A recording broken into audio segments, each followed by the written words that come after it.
ETF index mutual funds నేర్చుకుని stock మార్కెట్లో రాణించాలనుకుంటున్నారా? వెంటనే ఈ నెంబర్కి కాల్ చేయండి.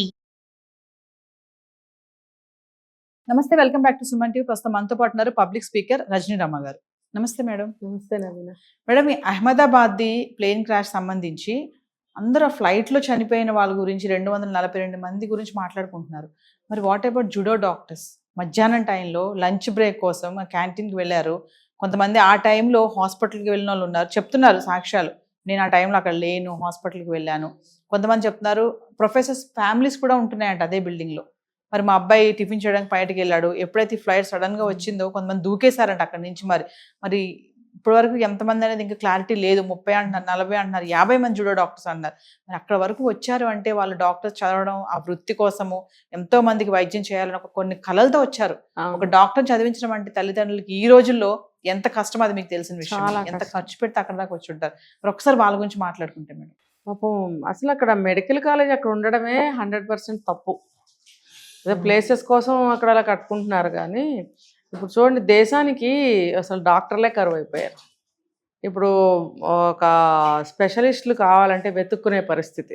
ఇప్పుడు తయారవుతున్న డాక్టర్లు నెక్స్ట్ జనరేషన్కి కానీ నెక్స్ట్ కమింగ్ ఫ్యూచర్ డేస్కి కానీ ఈ డాక్టర్లు ఎంతో అవసరం. పాపం డాక్టర్ చదవాలంటే ఏ రోజుల్లో తీసుకున్న కష్టమైన కోర్స్ ఏదన్నా ఉందంటే అదే.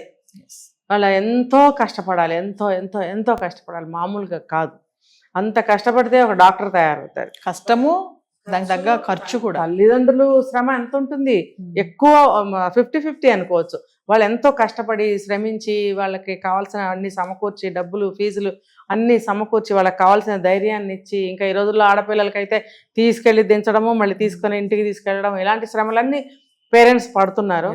మరి ఆడపిల్లలనైనా సరే డాక్టర్లను చేసి మా అమ్మాయి డాక్టర్ అని చెప్పుకుని మురిసిపోయే వాళ్ళు ఉన్నారు.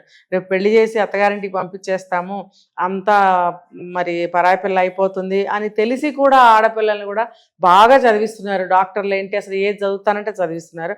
ముఖ్యంగా ఇక్కడ మాట్లాడుకుంటే అంత డాక్టర్ని చేసి ఎంతో ఇదిగా వాళ్ళు సంతోషంగా ఉండవలసిన పరిస్థితుల్లో ప్రాణాలను కోల్పోయిన తల్లిదండ్రులు.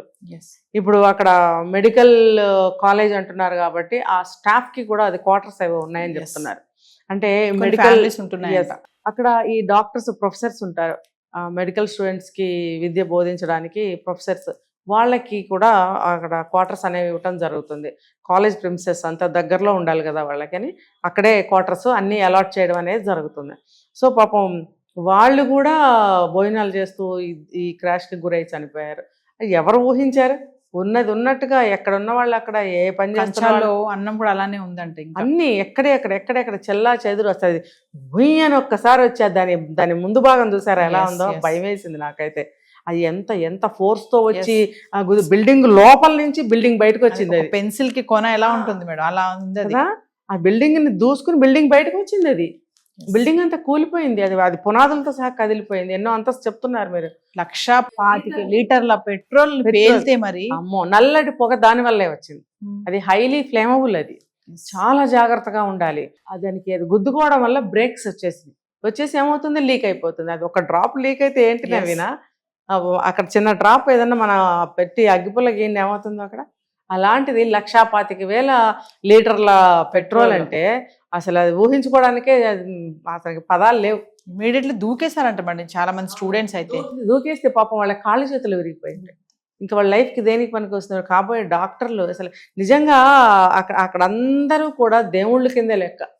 డాక్టర్లు అంటే నా దృష్టిలో అయితే దేవుడే. అది చివరికి హాస్పిటల్లో పనిచేసే ఒక నర్సు కనిపించినా నాకు ఒక దేవుళ్ళనే కనిపిస్తారు. వాళ్ళందరూ సర్వీస్ చేసేవాళ్ళు, మన ప్రాణాలని కాపాడేవాళ్ళు. మనకి ఏది నొప్పి వచ్చిందమ్మా నర్సుకు చెప్పినా సరే మన బాధ తీరుతుంది అన్నంత భావనలో పేషెంట్ ఉంటారు. అటువంటి పాత్ర వాళ్ళది. తల్లిదండ్రులు కూడా ఎంత బాధ మేడం. ఒక్క పిల్లలే ఉన్న వాళ్ళు ఉంటారు, అవును, ఇద్దరున్న వాళ్ళు ఉంటారు, ఎవరైనా. ఇంకా కడుపు కోతకి మనం ఏమి చెప్పినా ఏం చేసినా అది తీరనిది. ఇంకా పిల్లలు మిగిలి పేరెంట్స్ పోయిన వాళ్ళు ఉన్నారేమో. ఇంకా మనకు అవన్నీ బయటకు రావాల్సింది ఉంది. ముఖ్యంగా ఏంటంటే వీళ్ళు ఆ స్టేట్ గవర్నమెంట్ జాగ్రత్తలు తీసుకుని ఉండాల్సింది. ఎందుకనంటే ఈ ఫ్యూచర్ ఆలోచించాలి. ఇదే నేను చెప్తుంది, తెలివితేటలు ఉపయోగించాలి. ఇప్పుడు ఆ మెడికల్ కాలేజ్ని, బీజే మెడికల్ కాలేజ్ అక్కడి నుంచి వేరే దగ్గర పెట్టుకుంటే బాగుంటుంది. ఇప్పటికైనా ఇంక ఇప్పుడేమి లేదు, అయిపోయింది అనుకోండి. ఇది జరిగింది, క్రాష్ జరిగితే ఎంతమంది డాక్టర్లు పోతారు? కాబోయే డాక్టర్లు అందులో సీనియర్ డాక్టర్స్, ప్రొఫెసర్స్ ఉన్నారు. వాళ్ళు బోధించడం ఒక్కటే కాదు, వాళ్ళకి ఉంటాయి క్లినిక్స్ ఉంటాయి, నర్సింగ్ హోమ్స్ ఉంటాయి, వాళ్ళు కూడా సర్వీసెస్ ఇస్తుంటారు. వాళ్ళు పార్ట్ టైం జాబ్స్ చేస్తూ ఉంటారు హాస్పిటల్స్లో. వాళ్ళు పెద్ద పెద్ద సీనియర్ ఏమంటారంటే వాళ్ళని సర్జన్స్ వాళ్ళు వీళ్ళు ఉంటారు వాళ్ళలో. మరి అటువంటి పెద్ద పెద్ద వాళ్ళని కోల్పోయామే. మరి గవర్నమెంట్ అసలు అక్కడ ఎందుకు అలౌ చేసింది అనేది నాకు ఇప్పటికీ అర్థం కావట్లేదు. అది దేశానికి వాళ్ళు అవసరం, వాళ్ళని కాపాడుకోవాలి. వాళ్ళకి ఒక ప్రత్యేకమైన బిల్డింగ్స్, ప్రత్యేకమైన ప్లేసులు వాళ్ళకి ఉండాలి. ఎయిర్పోర్ట్ పక్కనే నాకు భలే ఆశ్చర్యంగా ఉంది ఇది. మన తెలుగు స్టూడెంట్ కూడా అక్కడ ఉన్నాడు మేడం. తనతో ఒక ఛానల్ వాళ్ళు మాట్లాడినప్పుడు నేను అక్కడ లేనండి, ఆ టైంలో హాస్పిటల్లో ఉన్నాను అని చెప్తున్నాడు. ఆ ఇన్సిడెంట్ జరిగిన టైంలో మరి కళ్ళారా చూడలేదన్నమాట.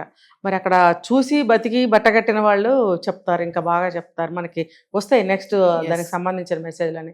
కాకపోతే ఏంటంటే నాకు బాధ, భయం కలుగుతుంది. మనకి డాక్టర్స్ లేకుండా పోయారే. ఇంతమంది డాక్టర్స్, సీనియర్స్, చదివేవాళ్ళు, మరి చదువు అయిపోయిన వాళ్ళు, వీళ్ళందరూ డాక్టర్సే కదా నవీన. మరి దేశానికి ఇంతమంది డాక్టర్లను కోల్పోయామంటే ఎంత నష్టం మరి అది మనకి. ఏదేమైనా రజనీరమ్మ గారు, ఈ ఇన్సిడెంట్ అనేది మర్చిపోలేని ఘటన. అంటే చాలా జరిగాయి గతంలో, కానీ ఇది పెద్దదని అంటున్నారు నిపుణులు చాలా మంది. చాలా పెద్దది. ఇంతమంది చనిపోవడం అనేది, నెంబర్ అనేది కూడా చాలా దగ్గర 300 మంది కదా, 265-70 వరకు. ఇంకా ఏమన్నా ఎంతమంది వస్తారనేది చూడాలి. అసలు ఆ శవాల గుట్టలో ఇంకా ఎవరెవరనేది తెలియట్లేదు. ఫ్యామిలీ మెంబర్స్ DNA తీసి టెస్ట్ చేస్తే గానీ చెప్పలేరండి ఎవరు అనేసి. టైం పడుతుంది. వాళ్ళకి టీత్, నెయిల్స్, హెయిర్ ఉండదు. ఇవి తీసుకెళ్లి శాంపిల్స్ దానికి మ్యాచ్ చేసి చూస్తున్నారు. ఎంత కష్టం ఇంత మందికి చేయడానికి. మరి ఇవి చేయడానికి కూడా డాక్టర్లే కావాలి కదా. ఒక దేశం కానీ, ఒక రాష్ట్రం కానీ, ఆ రాష్ట్రానికి సంబంధించిన బలాలు ఏమిటి అనేది చూడాలి గవర్నమెంట్. ఆ బలాలని ఎప్పుడు కాపాడుకోవాలి. డాక్టర్స్ కూడా ఒక బలమే కదా దేశానికి, ఆ రాష్ట్రానికి. ఇప్పుడు ఆ రాష్ట్రంలో ఉన్న డాక్టర్స్ వాళ్ళందరూ, ఇప్పుడు మీరు అన్నారు తెలుగు అబ్బాయిని, బయట నుంచి కూడా వెళ్ళి చదువుకుంటున్నారు. ఇది వాళ్ళ రోజున వేరు వేరు స్టేట్స్కి వెళ్ళి రకరకాల చదువులు చదువుతున్నారు. ఇక్కడ మన తెలంగాణలో ఉన్న వాళ్ళు తమిళనాడు వెళ్తున్నారు, గుజరాత్ వెళ్తున్నారు, ఢిల్లీ వెళ్తున్నారు, ఎక్కడెక్కడో చదువులు చదువుతున్నారు. మరి వీళ్ళందరూ కూడా డాక్టర్స్ అయినప్పుడు వీళ్ళందరూ మరి దేశానికి బలమే కదా, ఒక మంచి స్ట్రెంగ్త్ వీళ్ళు.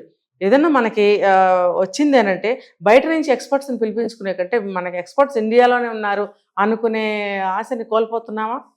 వీళ్ళు తయారైతే మరి అటువంటి పెద్ద డాక్టర్స్గా అవుతారు కదా.